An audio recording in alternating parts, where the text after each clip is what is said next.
We all know your story from what has transpired in the last year, just with how it's played out on the football field and also off the field. Just how do you describe this journey the last year for yourself?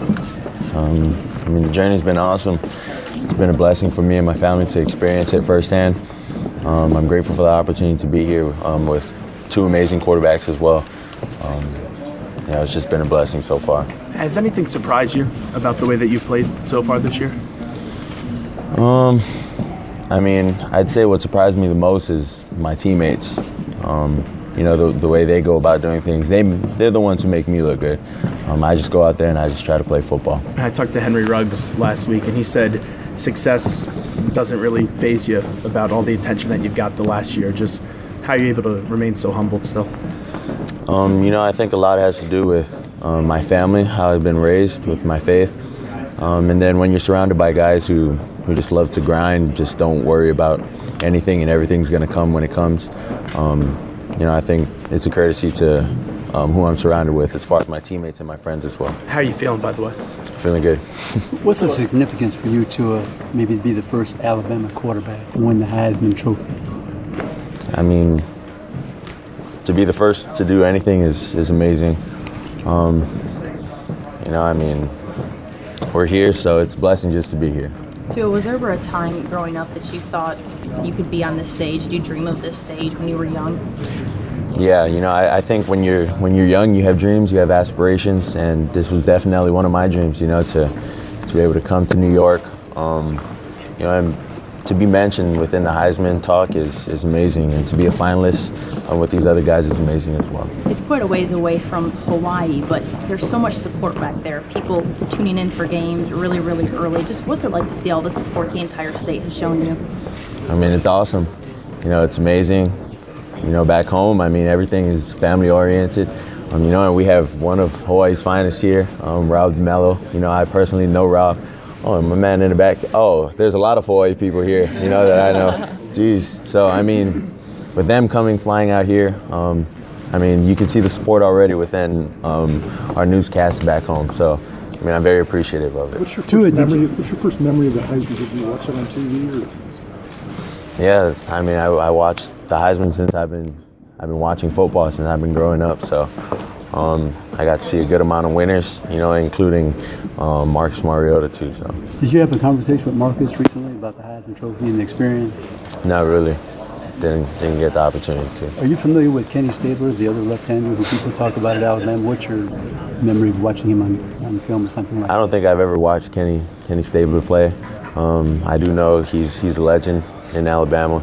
Everyone talks about him, but as far as anything else, I haven't seen him play. Can you just take us through the relationship that you have with Jalen? Because it's pretty awesome to see from the outside how you two interact, and when one person's on the field, the person that's on the sidelines rooting just as hard for the person on the field. Well, I think the biggest thing to look at is his character. I think we can all speak on how good Jalen is, how good of a player he is on the field. But no one really sees what he does off the field. He's a really good student. He's a student first, but he's an even better person. The way he goes about doing his thing, handling the business. It's not easy for someone to be starting a year, his freshman year, to be the SEC Offensive Player of the Year, and then be benched after.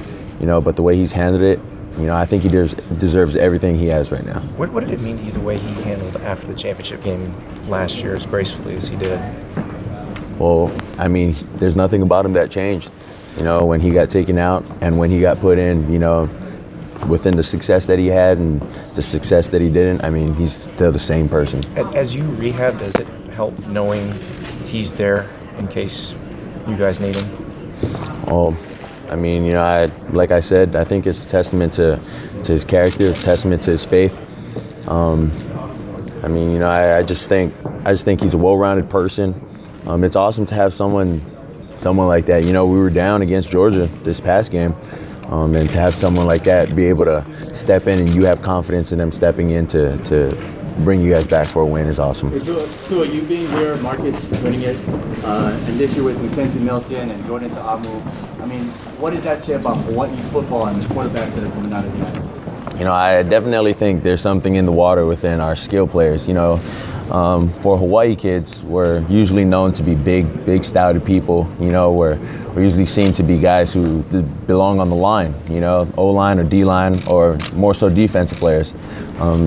And now a lot of people get the opportunity to see that we're just more than just people who are big and whatnot. You know, we do have skill players as well. So I think it's a testament to that. Coach Marcus won the award in 2014. He said that he wanted to make sure this was just the beginning for Hawaii athletes, for Polynesian athletes. When he said that, did you feel like he was talking to you? I mean, you guys already at that time had a close relationship, and you were already considered the next guy from St. Louis. Well, I didn't really take it upon myself that I was the next guy right away. You know, I did understand that it had to take a lot of hard work, you know, to get to where Marcus was at. You know, but now that I'm here, you know, I definitely do believe that this is just a legacy thing, you know. If we do win it, I mean, that'd be awesome, you know, and I get the opportunity to carry that torch, you know. But if not, we just got to keep playing football. We got 2 more games left if we end up winning this next game. But yeah. Did you watch Marcus when he got the award? Did you watch that night when he got the Heisman? Yeah, I was at the watch party at my high school. We had a high school watch party. When from your mind did you think, hey, maybe I can do this, I can get there someday? Well, you know, I've said this before. When you're a kid, you grow up dreaming, having aspirations, and you know, I definitely do think that I dreamt about being on this stage and this platform. So, Coach Bass has talked about how Marcus kind of brought you along, how there were other quarterbacks that didn't like a grade schooler kind of coming in and playing with the high schoolers. What did that mean to you when he did that and kept you kind of under his wing? I mean, it meant a lot. You know, at the time, Marcus wasn't really a big name in Hawaii, you know, and when he had his opportunity his senior year to play, he didn't have as much offers. And when he went to the University of Oregon, I mean, you guys everyone's seen how amazing he was there, you know, and for him to still be the same person is awesome, you know, and, you know, I think a lot of people aspire to be like, you know, like Marcus. So. What's the recovery like right now for you after the injury in the SEC championship game? I'm not too sure, but all I know is I'll be back for the game. Saw that video of you throwing balls in the rain, and you know you weren't even trying to do it, but people are just taking video of you wherever you go. How hard is it for you to walk anywhere or go anywhere without getting mobbed? Yeah, life's changed pretty quick, you know, over a year's span. I mean, I don't really go to places a lot, you know, and when I do, it's usually with my family. And when I'm with my family, there's a good amount of us, so no one really bothers. But yeah, going to class sometimes it's hard, but we have people that kind of help us get from part A to part B, you know, within classes. How do you balance the individual success and then also the team success? Because we know the goal at Alabama is to be in the championship game every year and win it. Yeah, you know, for me, I look at it as there's no individual success without the team success, you know, and it starts with the team. Everything is based around the team, you know, and I mean, if the team's successful, you know, everything's gonna follow. So I don't really look at individual success as much as I do within our team. You have Jeff Allen here with you. What's he doing for you? What's that like? Well, yeah, I mean, you know, I'd like to thank the University of Alabama for being able to, you know, help Mr. Jeff, help Mr. Jeff come on the flight with us, you know, just to be here with us, take care of me. I mean, we're elevated within the air. I don't know how high we are, but you know, the treatment that I've been given from the time we left Tuscaloosa to the time we got to Atlanta, and from the time we got to Atlanta in the air coming to New York has been amazing. You know, I wouldn't be able to explain it. I don't think I should go into details, but things have been looking really good for my leg as far as how I'm feeling and how I'm going about doing things now. The Heisman talk has been there all year long. Have you let your mind, you know, on the way here, just wander on what it would mean to win the award coming up tomorrow night? Not really. I mean, you know, honestly, I've never had time to just really think too much of wow, this is really happening, or just soak everything in. Because I've been getting treatment every time I go back to my room, and guys coming in, checking to see if I'm good and whatnot. So I'm just looking at trying to get better right now, and when tomorrow night comes, then I think we can worry about it tomorrow night. Well, since you're able to think about it now, what would it mean to win the award? It'd mean a lot. It's been a childhood dream of me to be able to be here. I'm here. Now to be able to win it, I'd be able to represent something bigger than just myself. Be able to represent the University of Alabama, my team, my culture, Hawaii, back home, and just everything that I stand for. What's the biggest thing that you've learned from Coach Saban off of the field in your time in Alabama? There's times where you can have fun, and there's times where you work. That's the best way I could put it. When it's time to work, it's time to work, and when it's time to have fun, we can have fun. How is that balance successful? How has it worked out for everybody there? I think it's worked so much because it's been so consistent. You see it every time.